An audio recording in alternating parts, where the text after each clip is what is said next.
자, 그러면요. 이번 예제의 마지막으로요. 모델 유효성 검사에 대해서 살펴보도록 하겠습니다. 예를 들면 밸류 클래스를 우리가 이렇게 만들었잖아요. 아이디하고 텍스트를 만들었는데요. 잠깐 복사를 해놓고요. 처음에는 요걸로 했었던 거 그대로 주석 처리하고요. 없는 걸로 가정하고요. 이렇게 이제 밸류 클래스가 하나 있잖아요. 이번에는 모델에 대한 밸리데이션, 유효성 검사를 한번 진행 한번 해보도록 하겠습니다.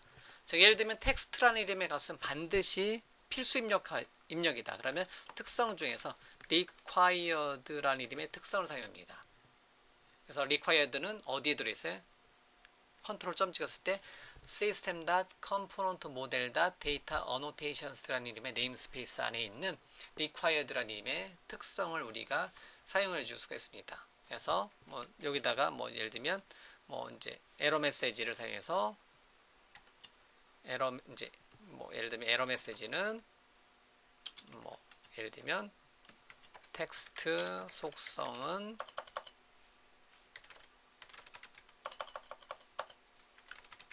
필수 입력 값입니다. 뭐 이런 식으로 여러분들이 원하시는 이름으로 값을 넣어줄 수가 있겠고요.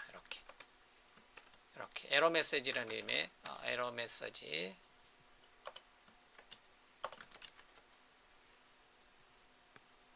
메시지는요 이렇게 주고요.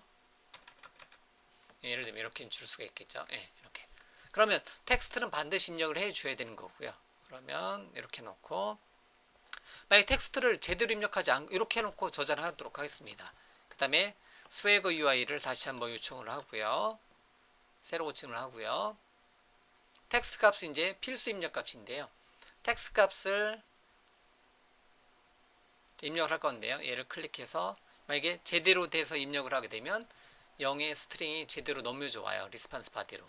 그런데 만약에 텍스트 값을 잘못 입력하지 않아요. 그러고 나서 실행하게 되면요.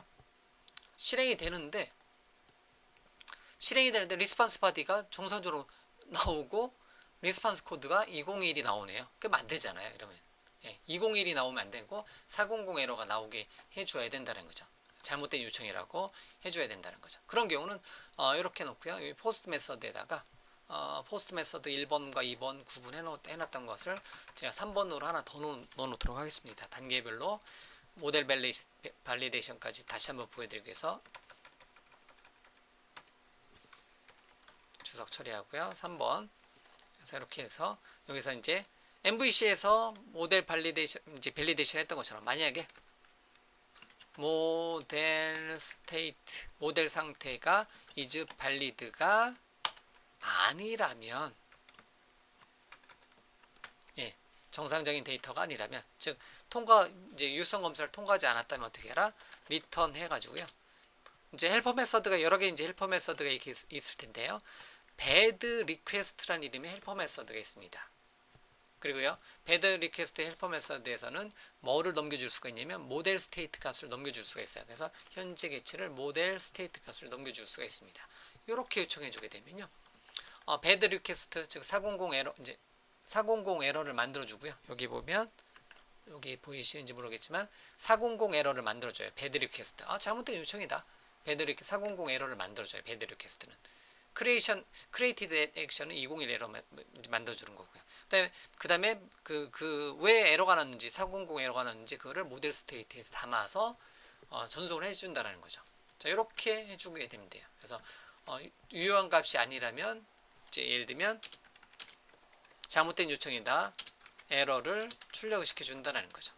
자, 그런지 이렇게 하고 저장하고요. 다시 한번 스웨거 UI를 사용해서요. 다시 한번 새로 고침하고요.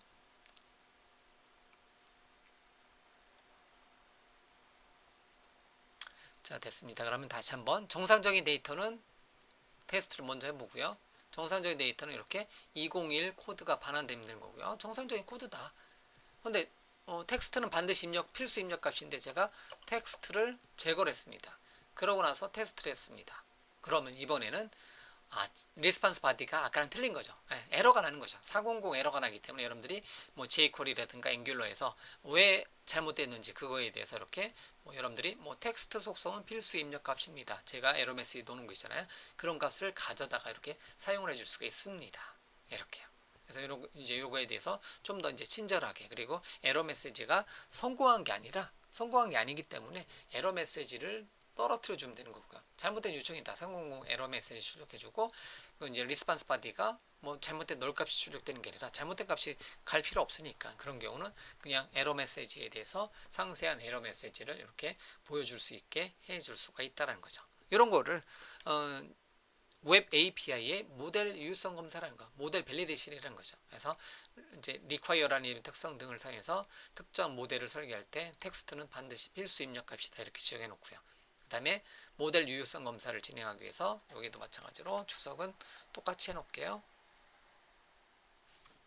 모델 스테이트라는 이름의 속성상에서 유효한 값인지 아닌지를 하고요. 그러고 나서 create at action이라는 이름의 메서드는 이제 201 정상적으로 이제 201로 정상적으로 이제 출력이 되는 거고요. 만약 배드 리퀘스트를 요청하게 되면 400 에러를 출력해 준다. 근데 400 에러 출력할 때 모델 스테이트까지 같이 넘겨주면 이제 요거 에러 메시지 뭐가 잘못됐는지 그거에 대해서 얘를 통해서 제이슨 데이터로 클라이언트 측에 전달을 시켜줄 수가 있습니다. 자, 이렇게 ASP.NET Core의 웹 API는요, 그냥 ASP.NET Core의 그 MVC에서 사용했던 모델 밸리데이션이 그대로 웹 API에 들어와 있고요. 여러분들이 추가적으로 그냥 배드 리퀘스트, create, add, action 같은 추가적인 헬퍼 메서드를 여러분들이 기억을 하고 계시면 이렇게 단순하게 저장하고 끝나는 게 아니라 조사했는데 성공했다라고 넣는 게 아니라 에러면 에러가 발생했다. 그러면 뭐 jQuery라든가 앵귤러와 같은 자바스크립트 라이브러리에서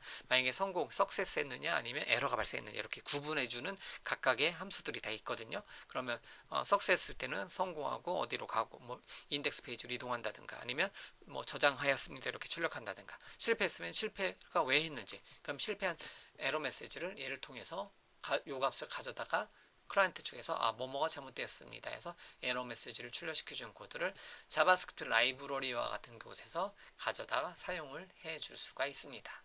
아시겠죠? 자, 이렇게 해서 이렇게 해서요. 두 개의 값을 받아서 처리를 해주는 이제 웹 API를 한번 만들어 봤고요. 최종적으로 이제 모델 유효성 검사까지도 이렇게 구현을 해 보았습니다. 그래서 API Hello World with Value Convert 이제 controller.cs 파일에 대한 기능, 웹 API의 이제 최소한의 기능은 여기까지 설명을 드리도록 하겠습니다.